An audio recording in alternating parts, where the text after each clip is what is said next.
trolls? Yes, trolls and gnome.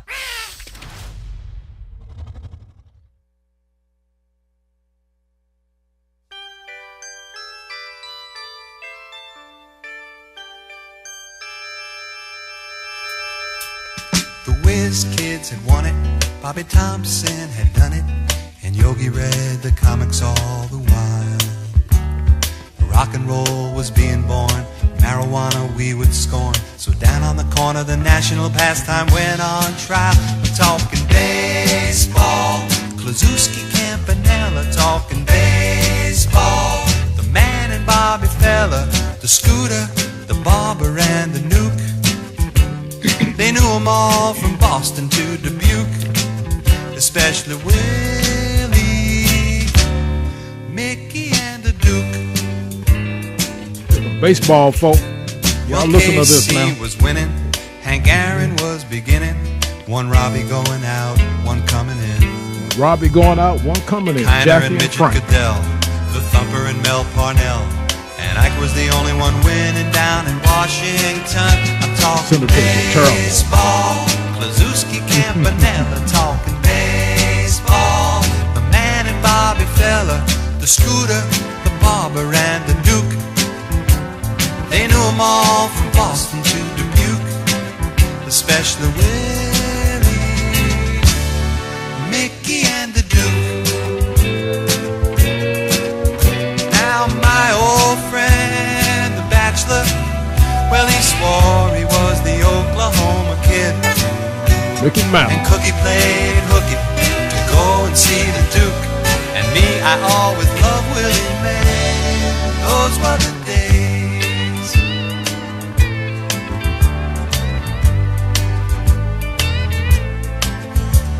Well, now it's the 80s, and Brett is the greatest, and Bobby Bonds can play for everyone. George Brett, Bobby Bonds. Rose is at the vet, and Rusty again is a Met, and the great Alexander is pitching again in Washington. I'm talking baseball, like Reggie Quisenberry, talking baseball. Carew and Gaylord Perry, Seaver, Garvey, Schmidt, and Vida Blue. If Cooperstown is calling, it's no fluke. They'll be with Willie, Mickey, and the Duke. All right, Brother Ron, you turn that boy down and the Renaissance man start talking again. I got into it. My listeners were hearing that. I hope Willie, Mickey, and the Duke refers to Willie Mays, Mickey Mantle, and Duke Snider.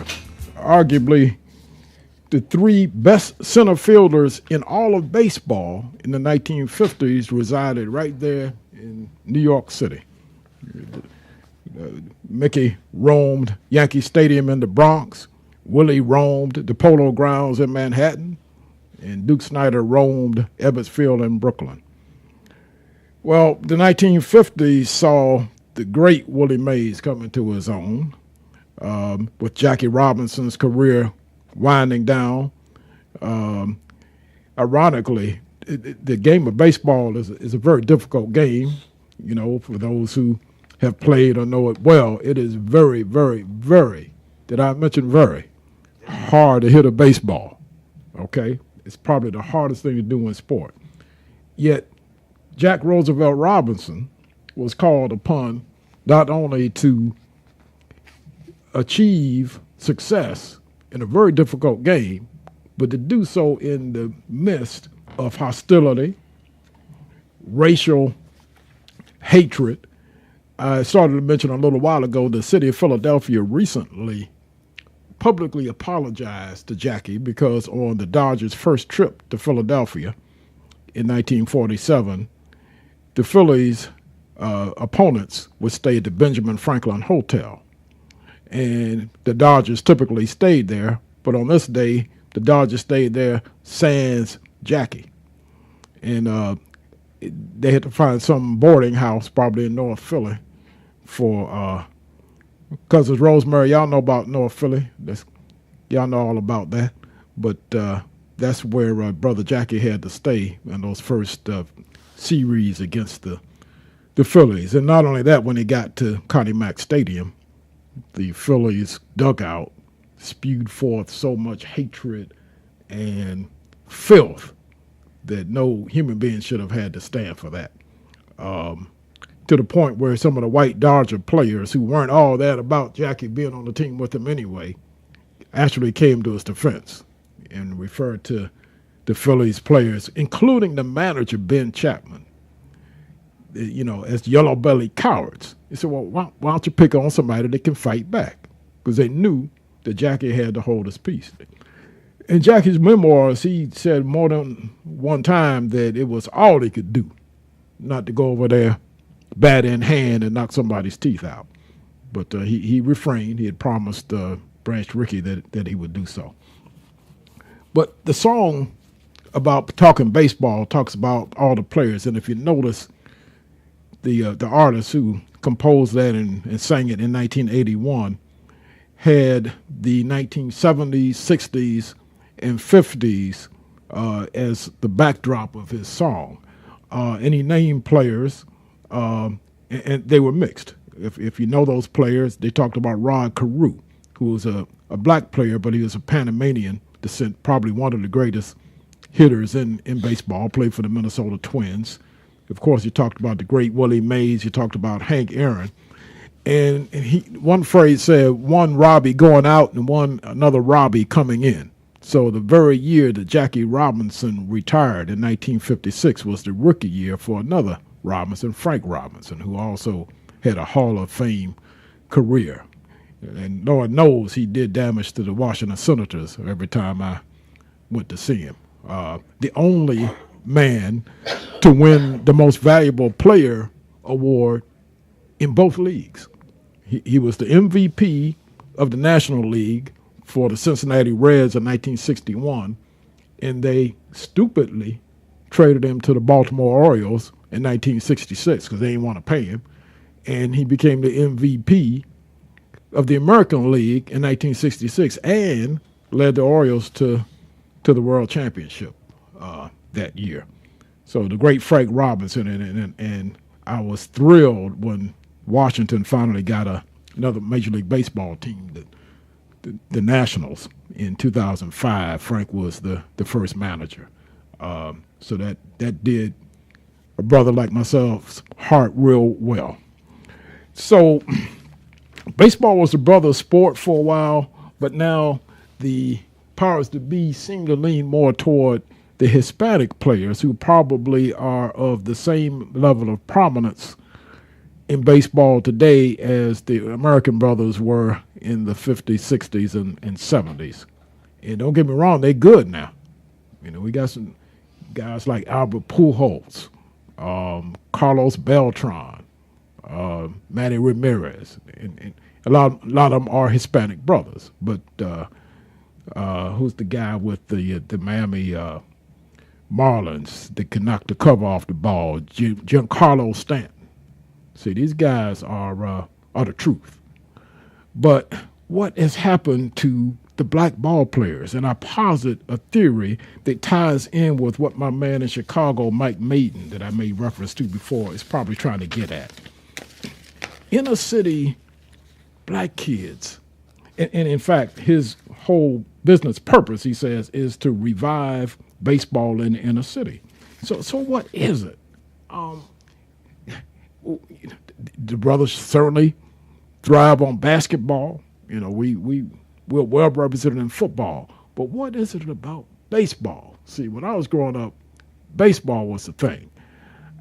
There's probably no one answer, but I will posit this, that somehow we have reached a point in our culture that some of those values of hard work and sacrifice to be successful have gotten lost. Now, I'll blame some of that on, and anybody can call and disagree with Renaissance Man if you want to, but I blame some of that on the leagues, like the NBA particularly, in opening up the contract ability to high school graduates.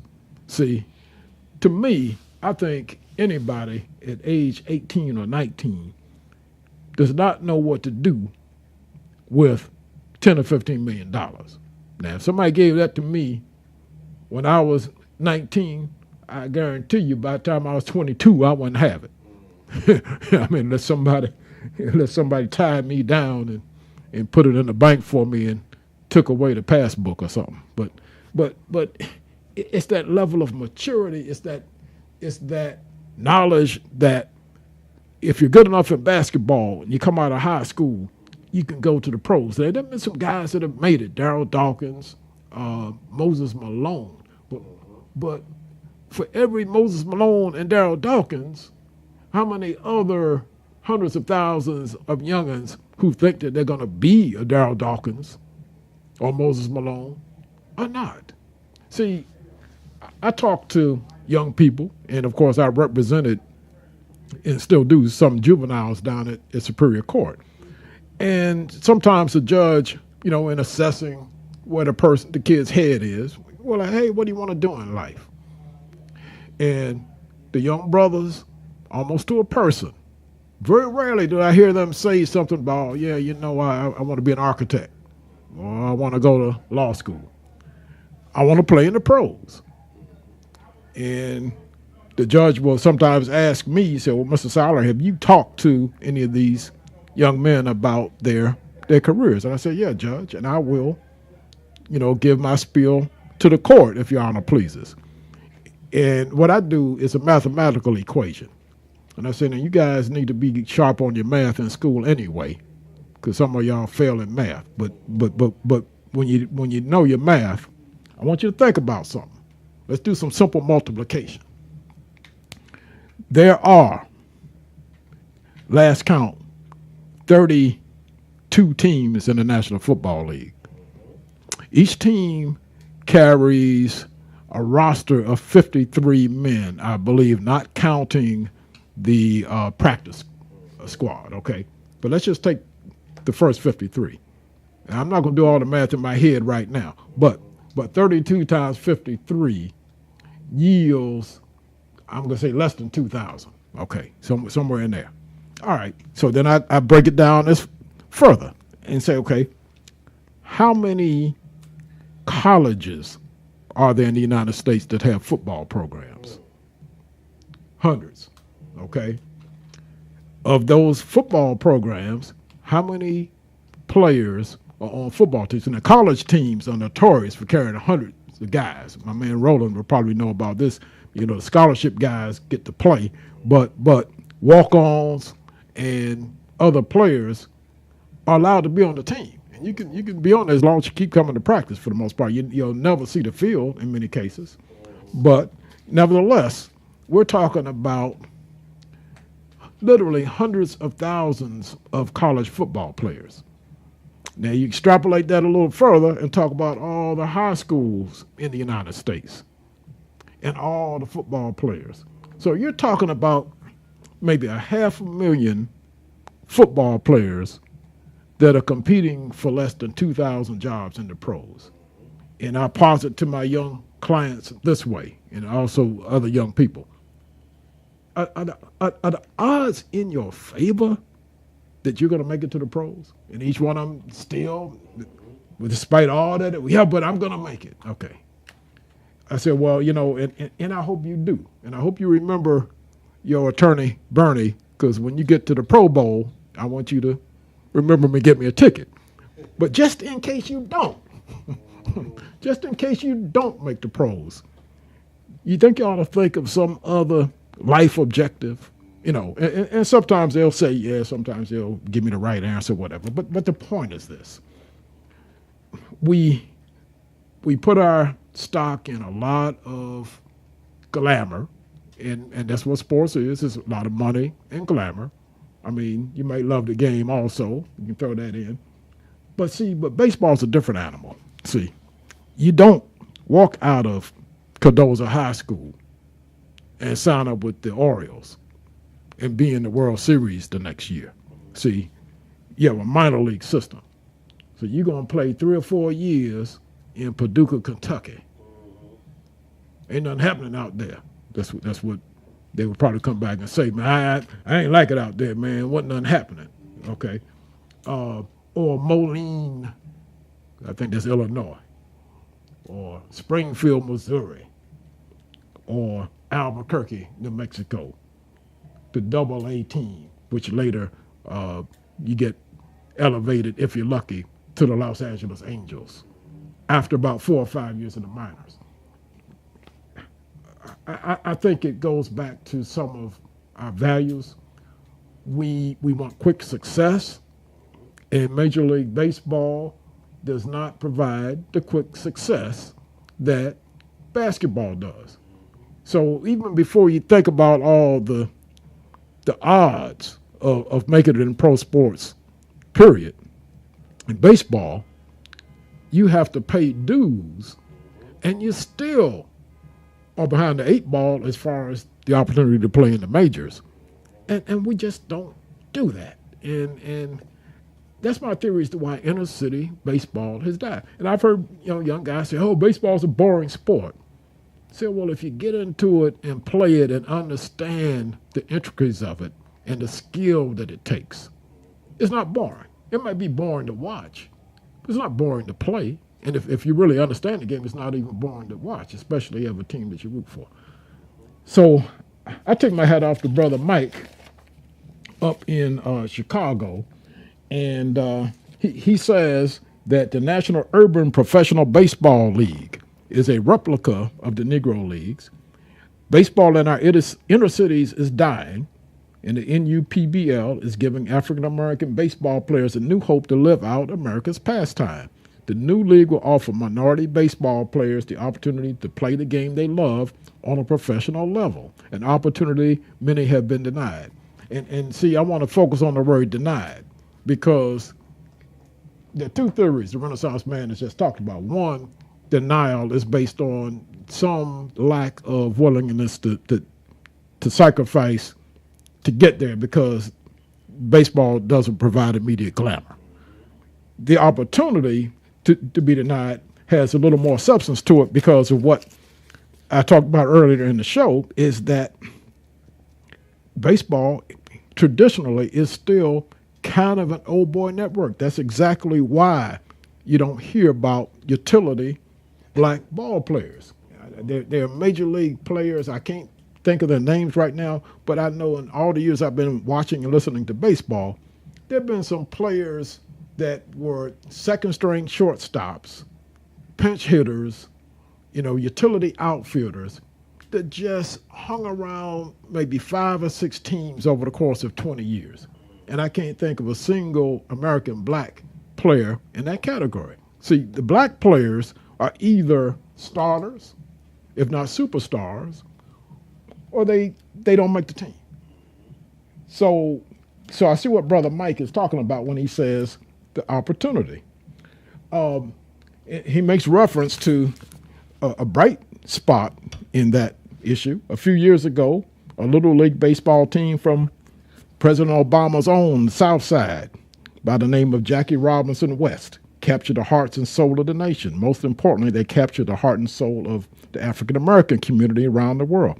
We want this league. I guess they were runner-up. I don't think they won the World Series, but they were the runners-up in the Little League Championship. We want this league, the Urban Professional Baseball League, to capture the heart and soul of the nation, and most importantly, the hearts and souls of the African-American community. We're looking for excitement, enthusiasm, and support from the African-American community for this league from east to west, north, and south. The names of the leagues the names of the teams are gonna be referenced from the Negro League players, like the Rube Foster team, the Satchel Paige, and the Josh Gibson team. For those of you who might not know, Rube Foster was one of the founders of the National Negro League, which was started in 1920, and he himself played and coached for the Chicago American Giants of the Negro Leagues.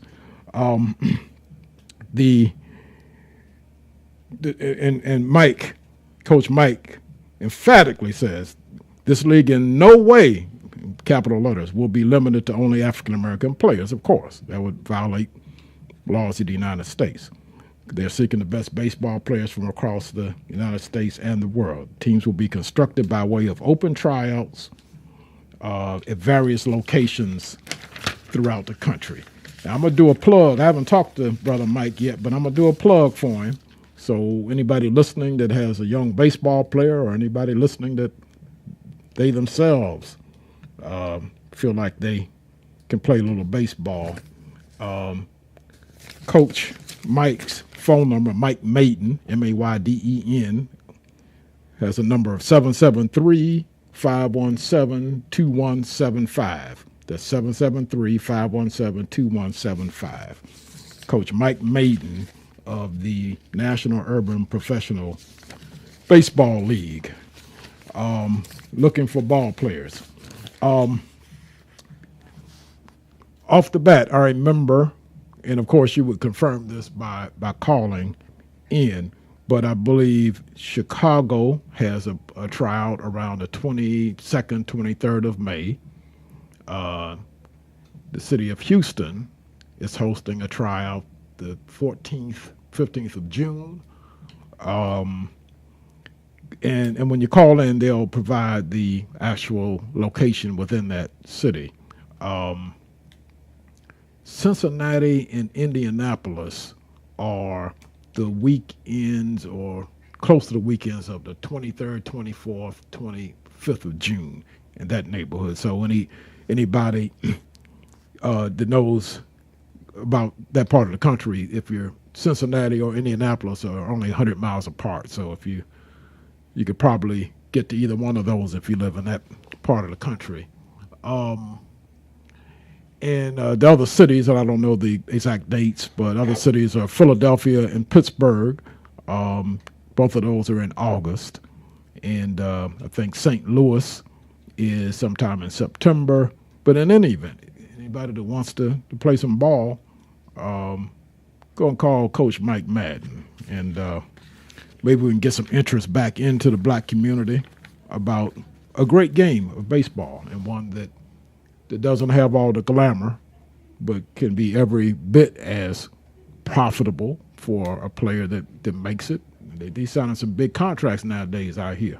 So anyway, that's Renaissance Man's take and plug for Mike Maiden's baseball team. Okay, Renaissance Man's going to take liberty at this point to thank the listeners, thank Brother Roland who stepped away, but he contributed to the show as usual.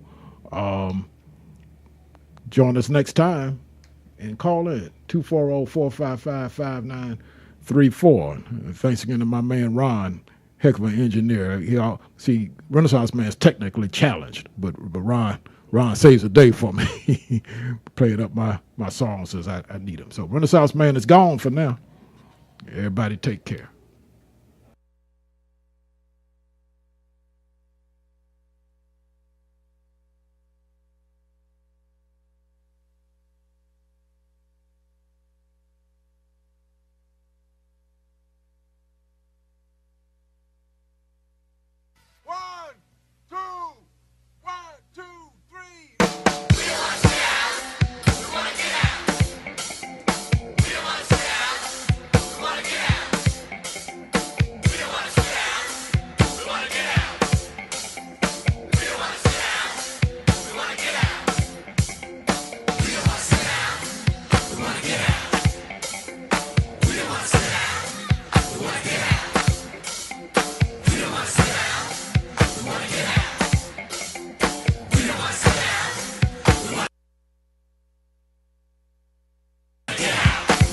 Get out.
boom, chaka.